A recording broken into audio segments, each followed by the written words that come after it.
already has 7 publications, over a dozen presentations at national meetings. Trisha's been an absolute joy to have in the lab. I'd like to, before Trisha gets started, I'd also like to thank Trisha's committee. First, I'd like to thank Dr. Hugh Grant, because he's traveled the furthest to participate. Thank you very much. I'd like to thank Jill for coming back to for this. We appreciate it. As well as Darcy and Katie. Where's Katie? Well, she'll be here soon. For all their hard work. This has been a great project and a great collaborative effort. So with little further ado, let me introduce Trisha's topic. The title of her presentation is The Effects of Novel Functional Electrical Stimulation Strategies on Post-Stroke Gait.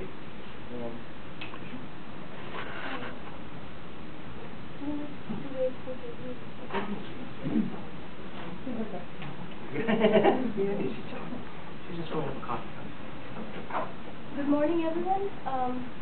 Can everyone hear me in the back? The title of my dissertation is The Effects of Novel Functional Electrical Stimulation Strategies on Post-Stroke Gait. And if you're wondering why it was scheduled for today, it's because I wanted to graduate in winter. Tomorrow's the first day of spring. Meet the deadline close to the end. To give an overview of the talk, I'll first give an introduction about the background and motivation for this work, then present the specific aims, the overall method, results in discussion, and end with the conclusion.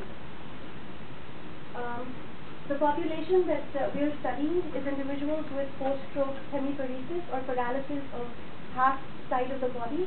And stroke is a big problem. It's a leading cause of disability, affects more than 700,000 Americans each year. And one of the effects of stroke is walking or gait dysfunction. Because walking is such an important part of activities of daily living, individuals with stroke consider restoration of walking as an important goal of rehabilitation.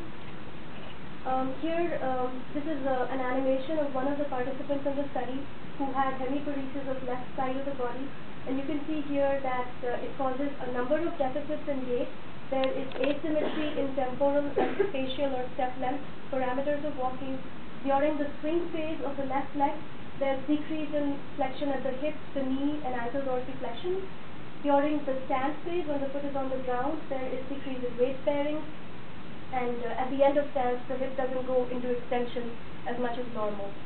So it affects a number of aspects of the gait cycle, all the joints of the lower extremity. And another feature of post-stroke gait is that these individuals walk at a speed which is much slower than age-matched, neurologically unimpaired individuals. In this study, we are attempting to address certain specific aspects of post-stroke gait by using a hypothesis-based approach. And the deficits that we aim to address, or are the focus of this study, include the decreased self-selected walking speed, the decreased hip extension at terminal stance, and both of these we are anticipating that we will be able to address by just enabling these individuals to walk faster on a treadmill. Also, there is a decrease in ankle dorsiflexion and knee flexion during the swing phase, because of which there are problems with clearing the foot, and the foot often drags on the ground. This also sometimes leads to compensations like circumduction and hip hiking. Another deficit that has gained interest in the literature recently is the decreased propulsive force generation at push-off. And it's been shown in individuals with stroke that this decreased propulsion is correlated with hemiparetic severity, slowed walking speed, and asymmetry in individuals with stroke. And this graph here gives an example of the anteroposterior ground reaction force measured from a force plate. The y-axis shows the anteroposterior ground reaction forces.